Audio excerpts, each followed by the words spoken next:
जय श्री कृष्णा। राधे राधे। स्वागत है आपका आपके अपने चैनल द रिलीजियस लाइफ में।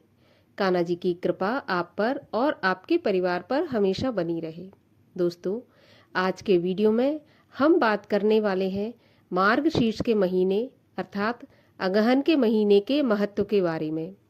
अगहन का महीना क्यों महत्वपूर्ण है, भगवान ने क्यों अगहन के महीने को सर्वश्रेष्ठ बताया है, इसी बारे में हम आज के इस वीडियो में बात करेंगे। तो यदि आपको इस प्रकार के वीडियो अच्छे लगते हैं तो आप चैनल को सब्सक्राइब जरूर कर लीजिए, और आज का वीडियो आपको अच्छा लगता है तो वीडियो को लाइक अवश्य कीजिए, साथ ही साथ अपने दोस्तों और रिश्तेदारों में शेयर भी कर दीजिए। तो चलिए, सबसे पहले तो हम ये जानते हैं कि मार्गशीर्ष का महीना कब आरंभ हो रहा है और कब समाप्त होगा। तो देखिए, जो अगन का महीना है, कार्तिक पूर्णिमा के ठीक अगले दिन अर्थात 16 नवंबर को ये शुरू होगा और 15 दिसंबर को समाप्त हो जाएगा। इस एक महीने में भगवान ने स्वयं अपने मुख से कहा है कि जो भी अगन के महीने में दान, पुण्य, जप, तप, पूजा पाठ, गंगा स्नान किया जाता है उसका अनंत गुना फल प्राप्त होता है। सर्वश्रेष्ठ महीना भगवान श्री कृष्ण ने मार्गशीर्ष के महीने को बताया है। यहाँ तक कि उन्होंने स्वयं कहा है कि यदि कोई मुझसे कहे कि आप 12 महीने में से किस महीने को अपना नाम देना चाहेंगे या आप किस महीने के रूप में आना चाहेंगे, तो मैं अगहन का महीना या मार्गशीर्ष का महीना चुनूंगा। इतना पवित्र ये महीना भगवान श्री कृष्ण के द्वारा बताया गया है। श्री कृष्ण स्वयं कहते हैं कि सारे कष्ट, दुख, दरिद्र, सभी तरह की व्याधियों को मिटाने वाला ये अगहन का महीना है। कोई भी दुखी, परेशान या फिर पापी मनुष्य भी इस अगहन के महीने में जप, तप, व्रत, पूजा पाठ करता है तो उसको मोक्ष की प्राप्ति होती है, सारे पापों से वो मुक्त हो जाता है। अगहन का महीना इतना पवित्र है कि जो एकादशी का व्रत, जो कि सनातन धर्म में सबसे पवित्र उत्तम व्रत माना जाता है, वो उत्पन्ना एकादशी का व्रत भी इसी अगहन के महीने से शुरू हुआ था। माता एकादशी की उत्पत्ति इसी अगहन महीने में भगवान के द्वारा की गई थी। इतना पवित्र ये महीना है। इसी महीने में भगवान श्री रामचंद्र जी का विवाह भी हुआ था। इसी महीने में भगवान भोलेनाथ का भी विवाह हुआ था। इतना पवित्र ये महीना अगहन का या मार्गशीर्ष का माना जाता है। अगहन के महीने में जितना हो सके हमें भगवान श्री हरि विष्णु की पूजा करनी चाहिए और भगवान श्री हरि विष्णु के मंत्रों का जाप करना चाहिए।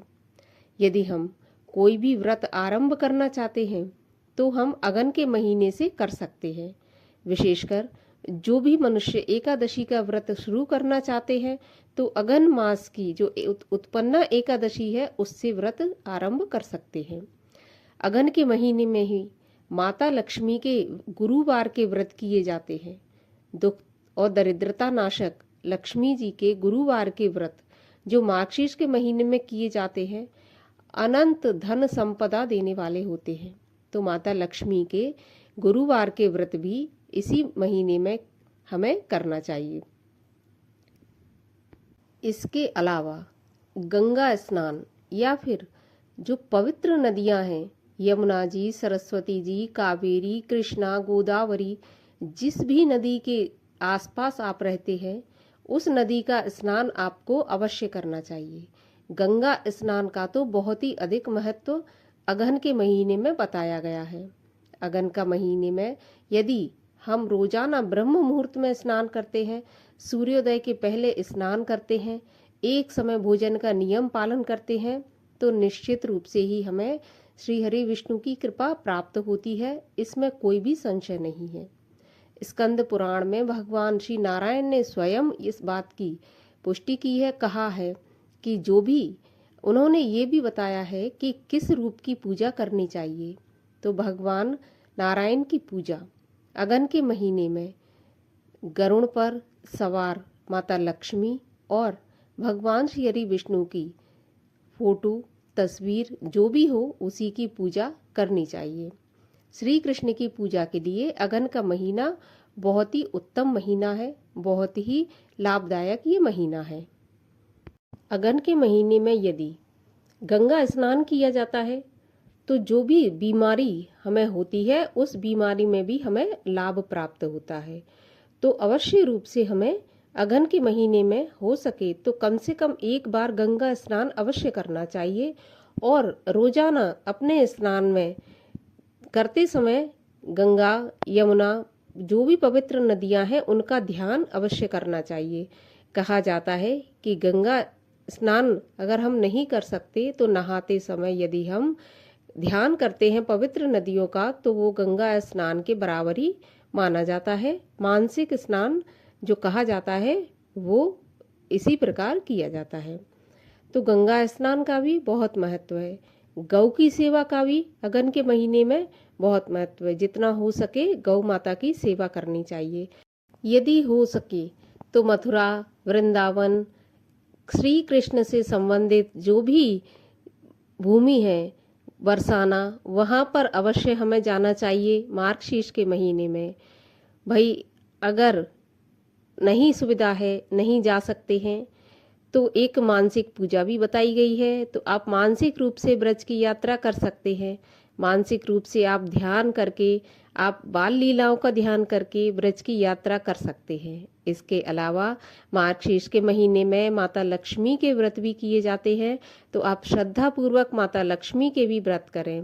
ज़्यादातर ये व्रत दक्षिण में प्रसिद्ध हैं, लेकिन माँ लक्ष्मी की जरूरत सभी को होती है तो सभी लोग माँ लक्ष्मी का व्रत गुरुवार के दिन मार्गशीर्ष के महीने में कर सकते हैं। वैसे तो शुक्रवार माता लक्ष्मी का दिन माना जाता है, लेकिन मार्गशीर्ष के महीने में गुरुवार का दिन ही विशेष बताया गया है माता लक्ष्मी के व्रत के लिए और पूजा के लिए। तो माँ लक्ष्मी का व्रत भी मार्गशीर्ष के महीने में करना चाहिए। दान की भी बहुत महिमा बताई गई है। दान मार्गशीर्ष के महीने में किया हुआ दान इस जन्म में तो हमें फल देता ही देता है, साथ ही हमारे अगले जन्म को भी सुधार देता है। हम इस समय इस जन्म में जो भी दान पुण्य करते हैं वो अगले जन्म में हमारे लिए सुख, संपत्ति, धन धान्य से भरपूर जीवन प्रदान करता है। तो मार्गशीर्ष का महीना अगर मैं शॉर्ट में बताना चाहूँ संक्षेप में, तो जप, तप, व्रत, ध्यान, पूजा, पाठ, स्नान, दान, इस सब के लिए सर्वश्रेष्ठ महीना भगवान श्री हरि विष्णु ने स्वयं बताया है। श्री कृष्ण ने गीता में वर्णन किया है और भगवान श्री हरि विष्णु ने नारद जी को और ब्रह्मा जी को भी इसके बारे में बताया है। स्कंद पुराण में भी भगवान श्री हरि विष्णु ने अपनी पूजा का विधान ब्रह्मा जी को बताया है कि किस प्रकार किस रूप की पूजा करनी चाहिए। तो इस प्रकार से मार्गशीर्ष का महीना बहुत ही महत्वपूर्ण महीना माना जाता है। तो यदि आप चाहते हैं कि भगवान श्री हरि विष्णु की कृपा आपको बहुत ही आसान तरीके से मिले तो मार्गशीर्ष के महीने का पालन, जो नियम बताए जाते हैं उनके पालन आपको अवश्य करना चाहिए। आपकी अपनी सामर्थ्य के अनुसार जितना हो सके जप, तप, ध्यान, व्रत, पूजा पाठ जो भी आप कर सकते हैं मार्ग के महीने में अवश्य करना चाहिए। मार्गशीर्ष के महीने में या फिर अगन के महीने में इससे विशेष फल की प्राप्ति होती है। तो उम्मीद करती हूँ कि आने वाले पूरे महीने में आप अपनी सामर्थ्य के अनुसार भगवान को प्रसन्न करने के लिए जो भी करें, भगवान आपको उसका अनंत गुना फल प्रदान करें। आज के वीडियो में इतना ही। वीडियो अच्छा लगा हो तो लाइक अवश्य कीजिए, साथ ही साथ चैनल को भी सब्सक्राइब कर लीजिए। मिलती हूँ आपसे अगले वीडियो में, तब तक के लिए हरे कृष्ण।